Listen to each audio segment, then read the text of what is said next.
Well, hello and welcome to Minnesota Homeownership Center's Welcome Home podcast. My name is Bill Gray, and today we're doing another community partner spotlight show, this time with the Twin Cities chapter of the National Association of Real Estate Brokers, or NAREB Twin Cities for short. Joining me are chapter president Tiffany Phillips, President-elect Jessica James, and Chapter Board Chair Melissa Pugh. Thanks for coming on the show, ladies. Thanks for having us. Hey, this is going to be fun. So let's start by learning more about NAREB Twin Cities. We've never done this before. Tiffany, tell us a little bit about yourself first, and then walk us through how NAREB came about and why you and your colleagues here thought it was important to have an active Minnesota chapter. I love that. Tiffany Phillips, born in Chicago originally. Nice. I moved to Minnesota when I was 10, so just a young girl, high crime rate in Chicago. My mom said, let me get out of here with my kids. So I moved here, graduated from St. Paul Johnson in Hamlin. So I grew up in St. Paul. I have one son. He is 24. I've been working in financial services for almost a quarter century. I started working in banking in 2001. Okay. So for a long time, I've helped people achieve their financial goals. So that's important to me. I moved into the homeownership space in 2018 after learning about a crazy homeownership gap. So I became a homeowner in 2001, and I became a homeowner. I didn't know about the homeownership gap, but I learned about it in 2018 as I was thinking of making a career change. I'm at the bank I was working at, and I was talking with our talent acquisition manager, and she's like, have you considered going into mortgages? We really need help in Minnesota and representation. And I was like, no, I didn't know that. And I dug a little bit. I'm like, oh, yeah, there is. So the gap we're talking about is the racial gap. Yes, the Minnesota. racial homeownership gap. When you look at it, it's not quite 50 points now, but it was about 50 points where black Minnesotans owned at a rate of less than 30%. It recently went up to about 29%, whereas white Minnesotans own at like 77%. Yeah. So that gap is a huge one, and one that I wanted to work towards eradicating. So I learned about NAREB shortly after moving into the mortgage space. I met with George, who was on our board for a long time, and he told me about the group and how their mission is to increase homeownership in the Black community. And I was like, that sounds like something I want to do. Very good. So I joined the board then. I've held several roles on the board, and I think all of us are part of it for the same reason. It's to have an impact on that gap and help Black people achieve wealth through homeownership. Yeah. How about you, Jessica?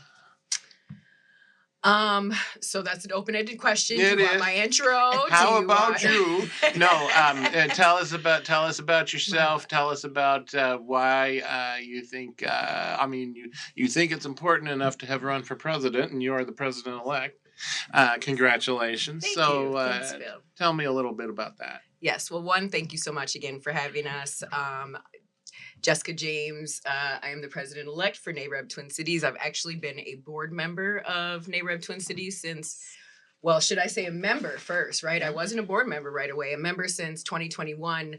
At the time, what's funny is my background stems from being a mortgage loan officer way back in 2005. I know, right? Aging us before the market had kind of went south. And then I was in and out of mortgage, laid off, came back, laid off, came back until around about 2015 when I swore it off altogether. I said, I'm not doing this anymore. But then after several different jobs, I was doing some commercial finance jobs and some other consumer auto finance, you name it, anything in the finance industry was something that I did.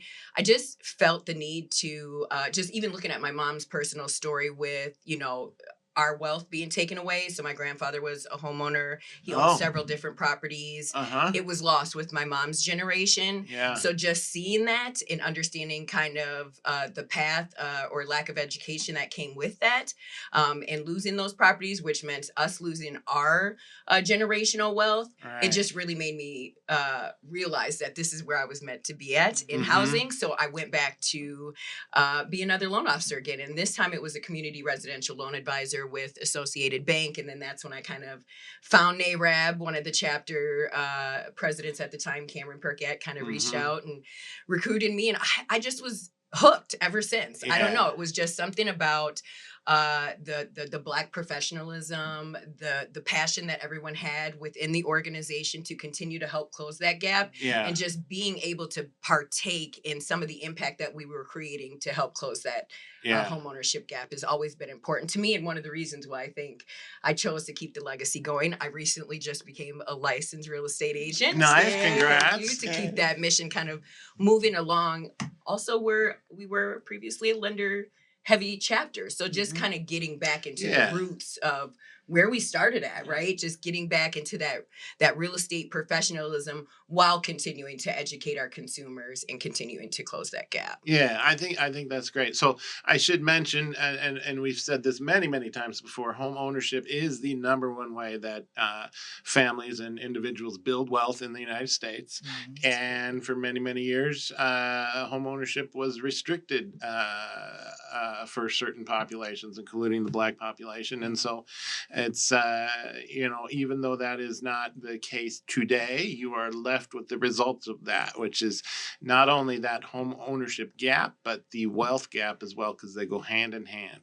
And so, I really enjoy working with you guys. Of the groups out there, you guys, I think are probably the most active one in the community.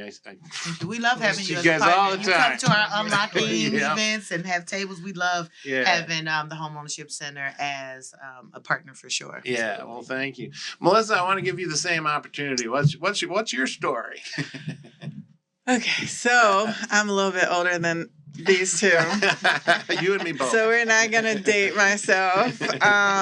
But after getting back into the workforce in 2004, so I can go back that far, I decided to open up a couple tax offices in the Twin Cities. And running those tax offices helped me identify the lack of education that surrounded Black and brown families as far as home ownership. I would see people walk in a tax office and receive quite large refunds of $10,000, $12,000, and then 3 months later, they didn't have any money left because of the choices they made during those 3-month period.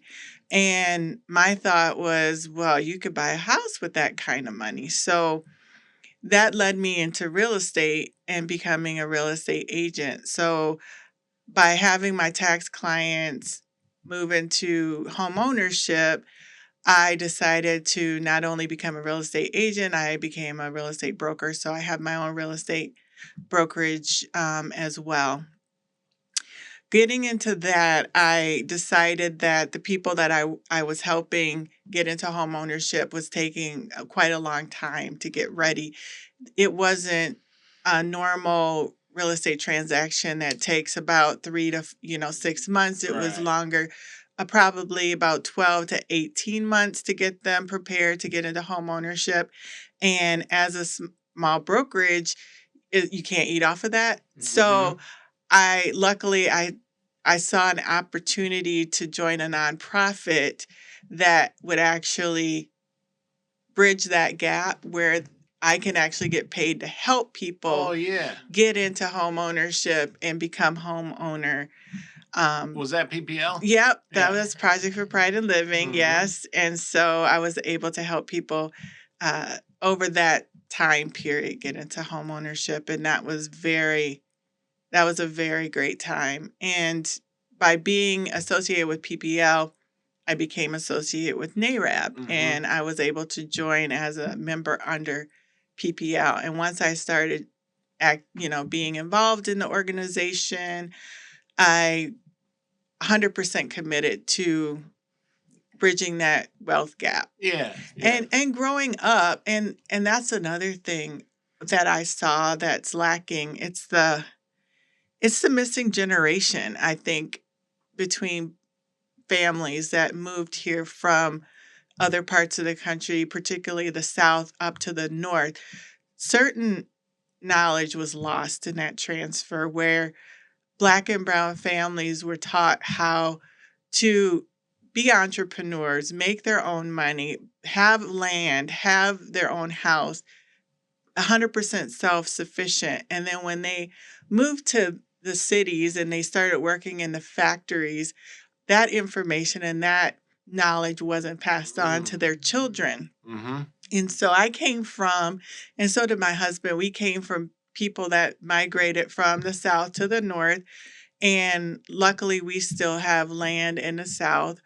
But what I noticed was we all, in both sides of our family, our parents, grandparents, great grandparents owned property. They owned homes. Mm-hmm. And that was passed from one generation to the next. And when we got to the Twin Cities and got up north, we couldn't believe that this wasn't something that was, taught or even championed among family members. There was a lot of people that were skeptical, didn't understand it, didn't want to be bogged down by being a homeowner, wanted to be mobile, this, that, and the other. But what they don't understand is the equity and the wealth that they don't have access to. Right. Because they are not homeowners. And so we are able to put our children through college from the equity and the money that we had that was passed from generation to generation, whereas others have to take out student loans. Right. And so now with the current climate where they're reducing the amount of loan that you can take out in order to become a professional degree, like a nurse or a physical therapist or speech pathologist, those type of things, we can see how that's going to impact future generations. So that was that's a side note here, I guess. That was their answer. Let's reduce the amount people can take out? Yes. Even though it still costs the same? Yes, even though it still costs the same, there are quite a few professional jobs that were deemed no longer professional. And that meant that they went from being allowed to take out about $25,000 a year.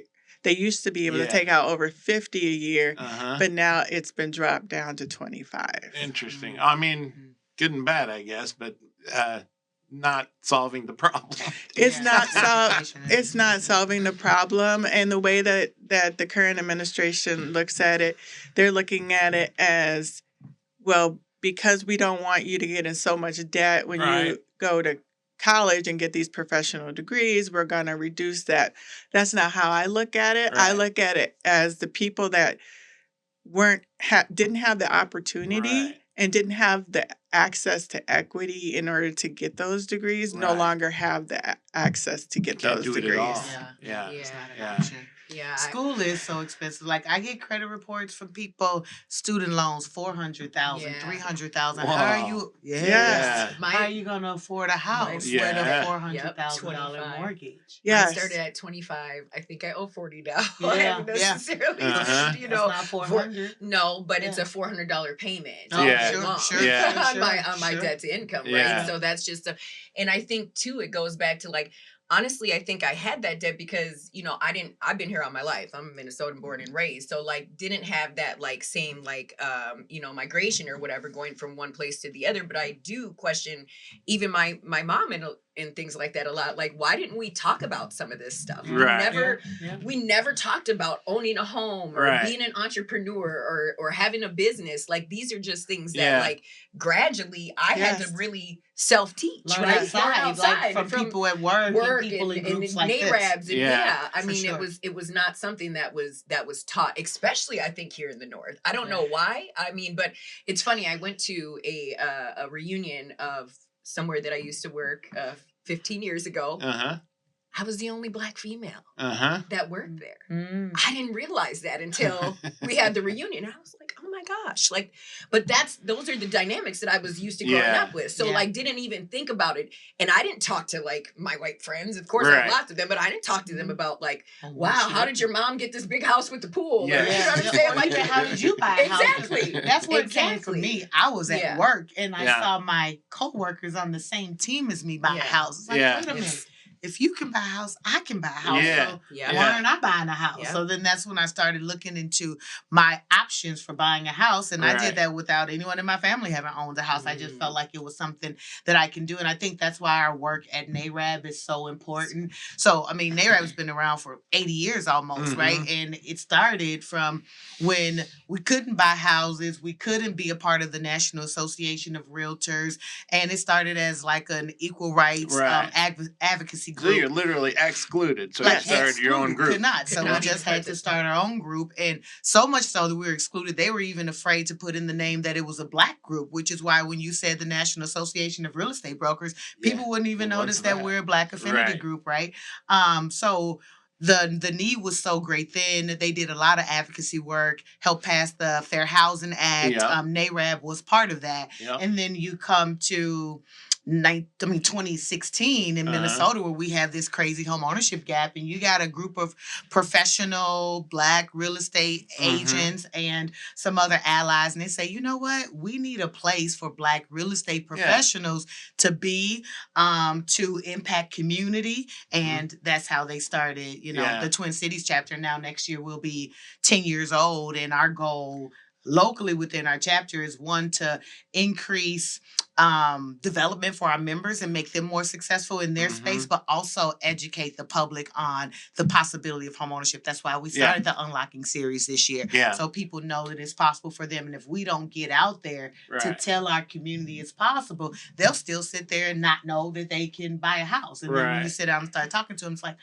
I can buy a house. Yeah, my credit score is 680. I've been in my job for 4 years. I paid $2,200 for rent. Right. Like, you I mean, can that's buy a the house, kicker right there. right? And they don't know. Right. And that's the one thing that I wanted to bring up, was the fact that people in our community, they have to see other people doing it. Otherwise, it's difficult for them to believe that it can be done. They have everything. There might be maybe a credit issue. They have income. They have length of job. Might have some small credit issue that's holding them back. And then they go to a lender, and then they hear, no, we can't loan you a property. And then that's it. They're like, well, I tried and there's nothing I can do. So by being a member of NAREB, being around people that look like you, that look like your family, it's easier for people in our community to look towards those professionals to help guide them and say, no, you can still do it. Even though you were denied here, we can still wait and get your credit up so that you can get into a home. So there is, you mentioned you were a home ownership advisor. There is free help available. And this is for listeners and viewers. Free help available from home ownership advisors located all across the state. This help is free to anyone in Minnesota.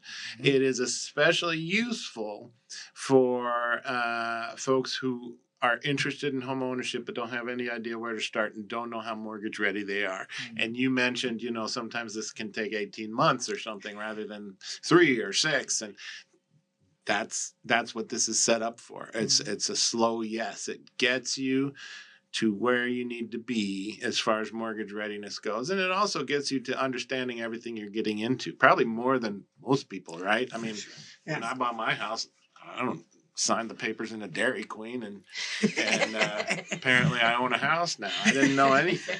But the home stretch class, which you can find that on our website,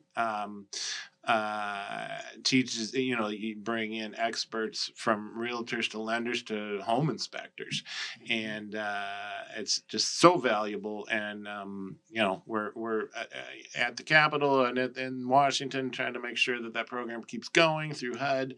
But definitely worth a look at hocmn.org, our website, if you want to find a homeownership advisor and to work NAREB with. feels like that home ownership education is so important, so much so that in 2024 we started sponsoring home buyer education for a few Yes. nonprofits. So when you go Part to of the reason why you can make them HOCMN, free. Yeah. exactly, some of them will say fee sponsored by Yes. a nonprofit. So the local NAREB chapter sponsors those for model cities, PPL and PRG. So Yeah. those are just a few of the options where you can find free classes or ones that have been sponsored by other entities. So you can take it at no cost for sure. I love it. Thanks for that.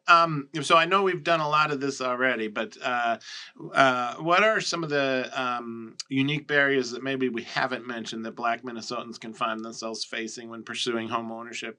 We know past racism still impacts the home ownership rates today, but what kind of specific challenges do you see in your work, and how do you help prospective buyers to overcome those challenges? Anybody can go first.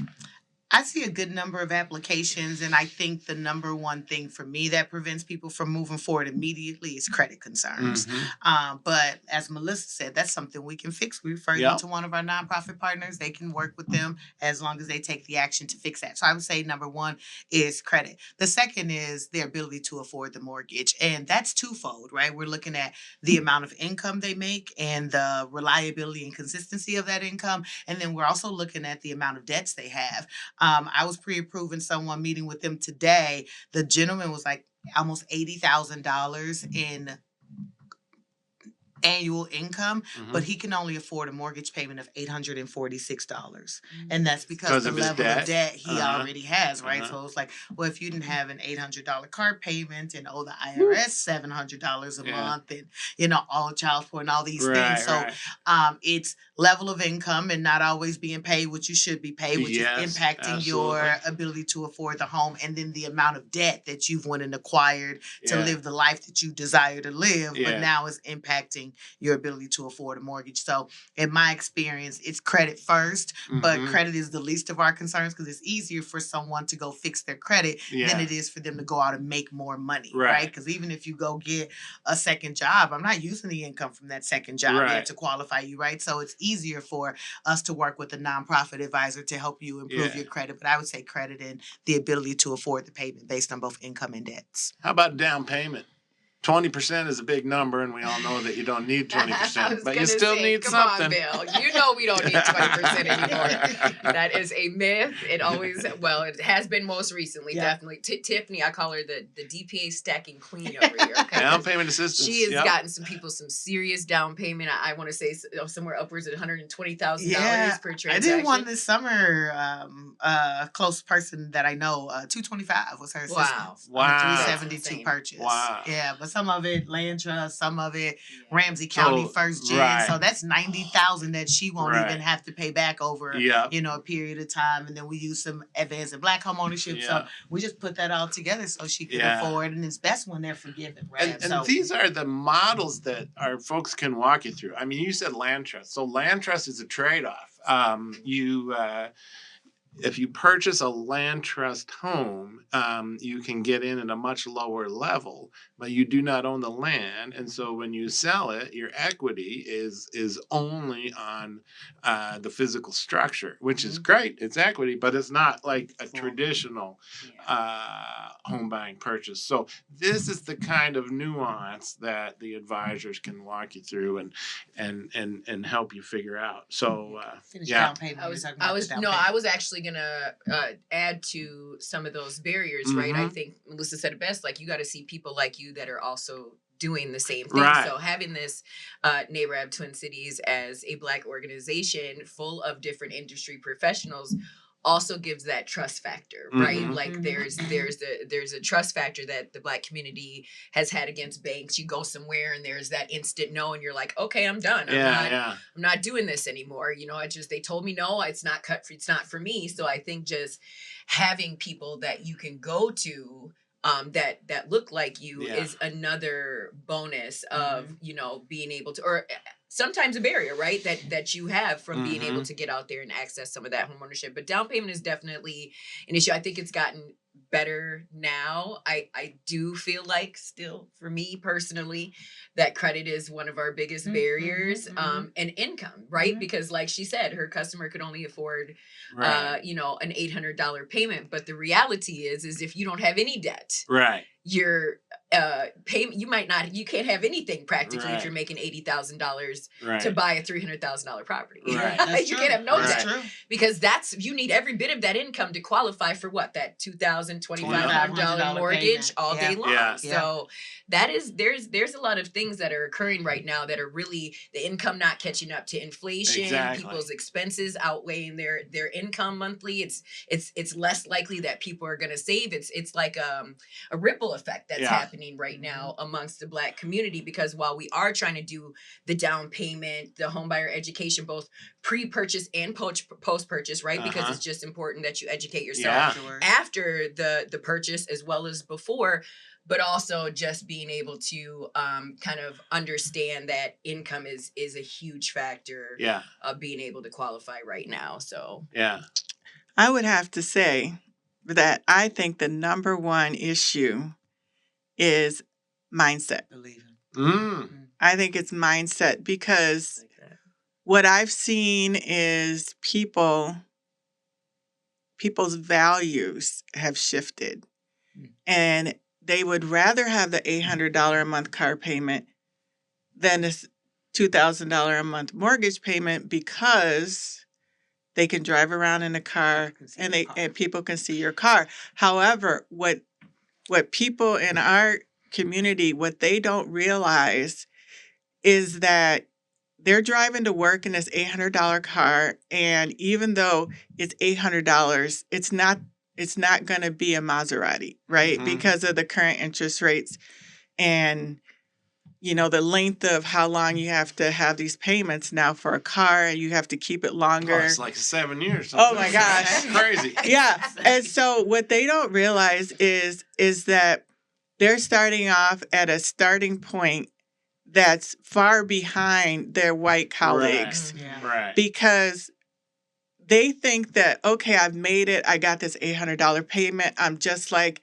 my colleagues. I can feel like I'm equal. But what they don't understand is a lot of times their colleagues inherited a car from their parents, or their parents paid and got them a car that now they don't have that payment.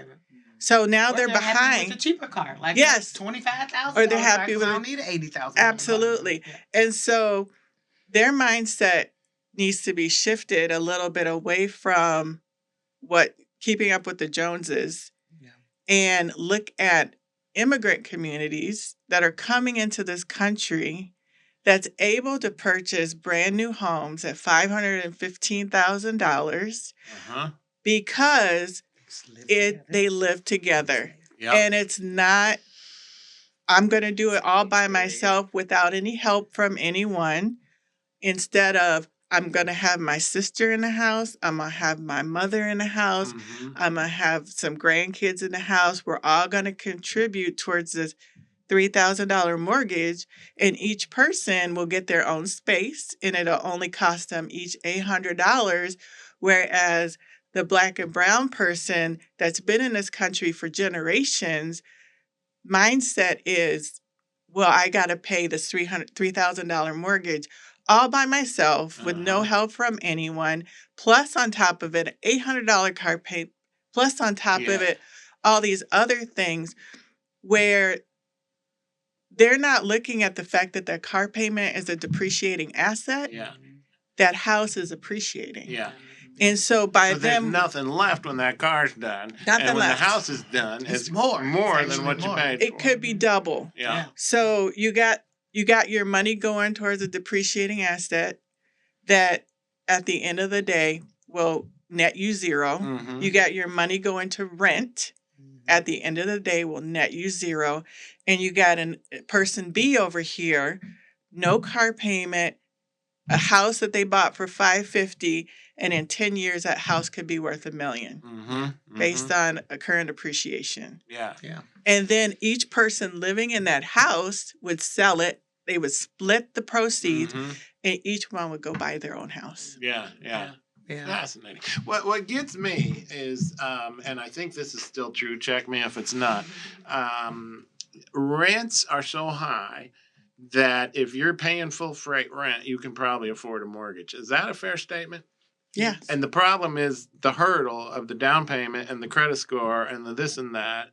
Is it a case where if you kind of buckled down and worked on this, got yourself mortgage ready, pulled off the deal, did some post purchase education, you can kind of continue on the track that you were on before that? Or Yeah.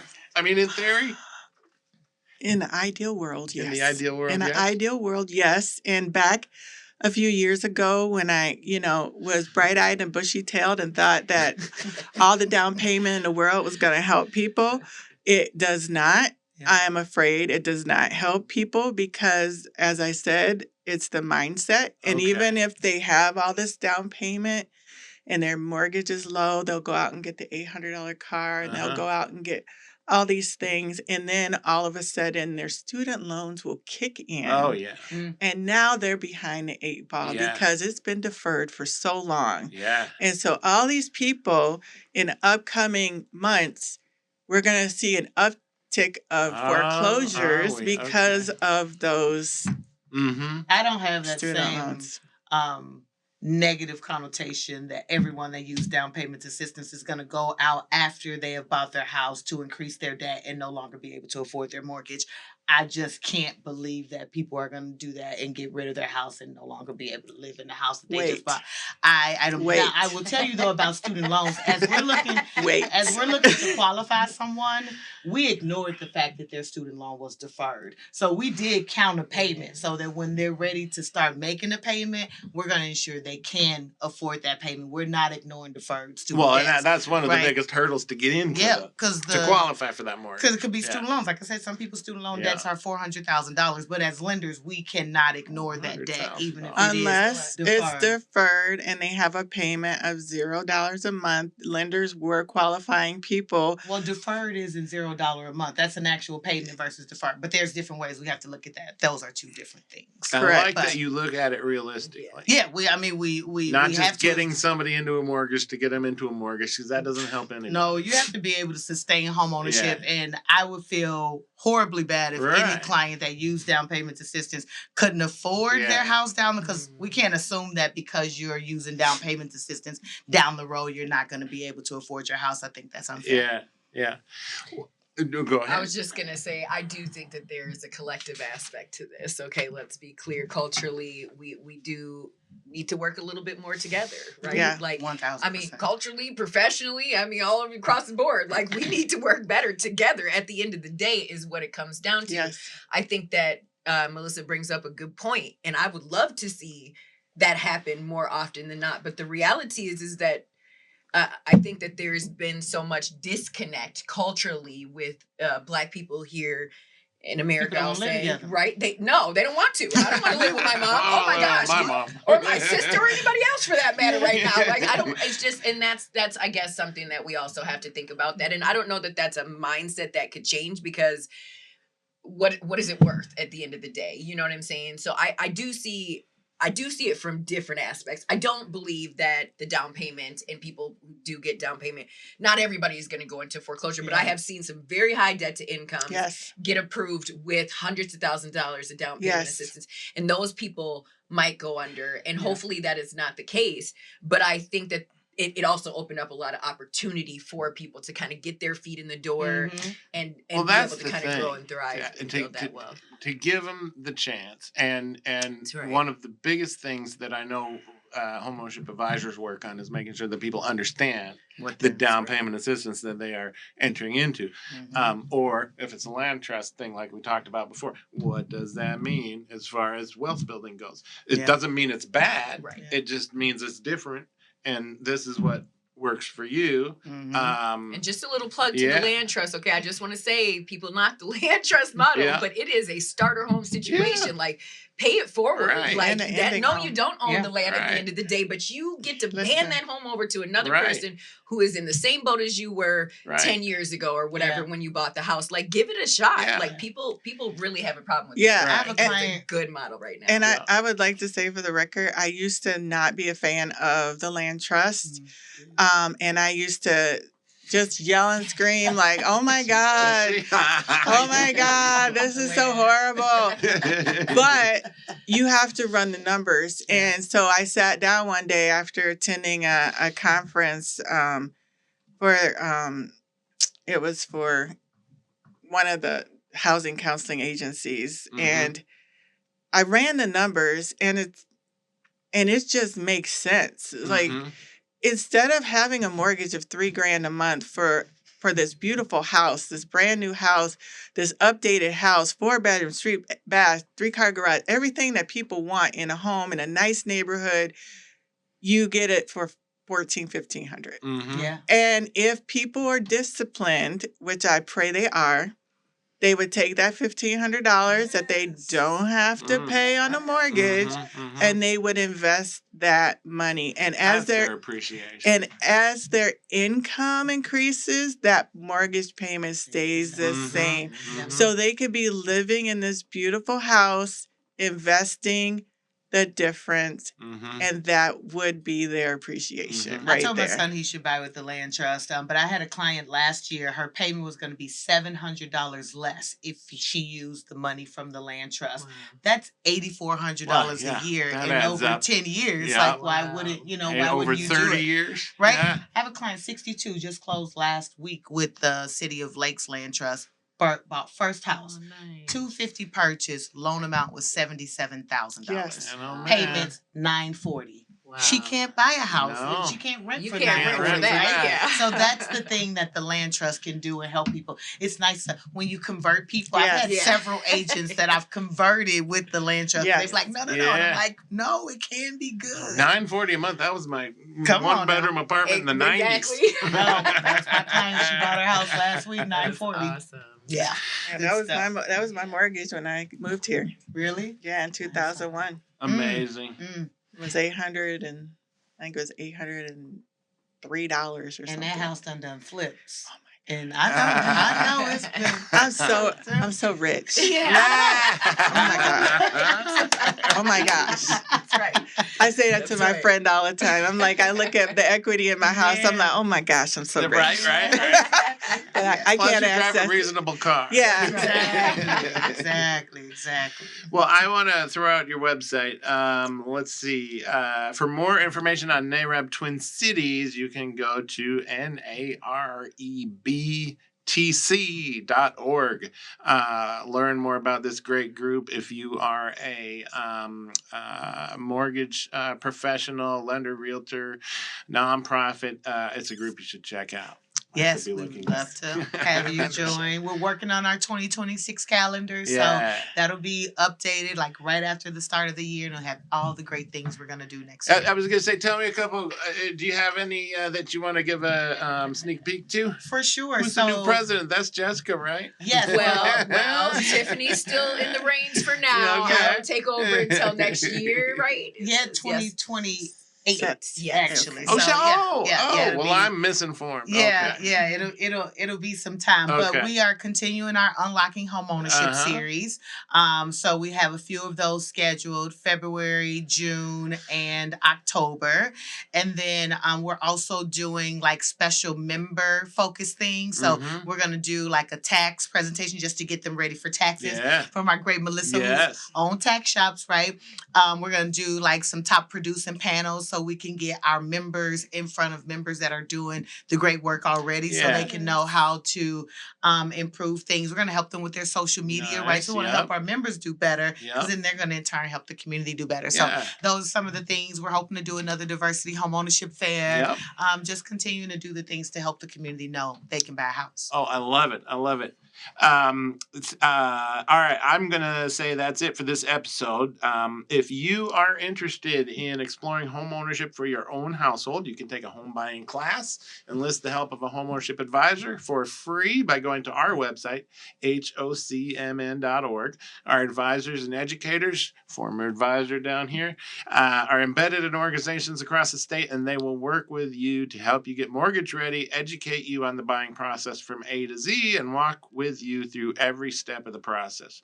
I want to thank our guests today, Tiffany Phillips, Jessica James, and Melissa Pugh. Thanks so much for coming on the show. Thank you. Thank you, Bill, for having us. I really appreciate it. In closing, I want to acknowledge our 2025 sponsors: Associated Bank, Bell Bank, Bremer Bank, Country Financial, Franzen Bank and Trust, Huntington Bank, Midwest One Bank, and Old National Bank. Our sincere thanks to each of these organizations for their support. Thanks for watching and listening.